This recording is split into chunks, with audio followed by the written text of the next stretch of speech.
Entourage Garage, episode 33. More unboxing. Hey, thanks to Mario out at Pauter Rods. We came up with the custom rod for the Mark 7 or any EA888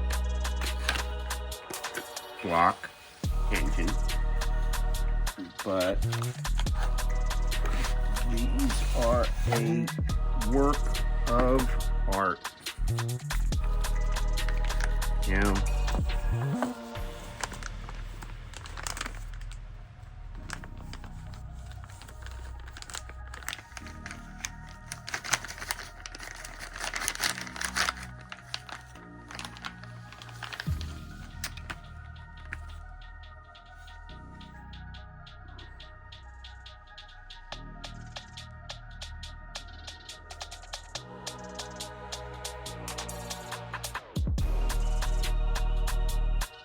pretty cool.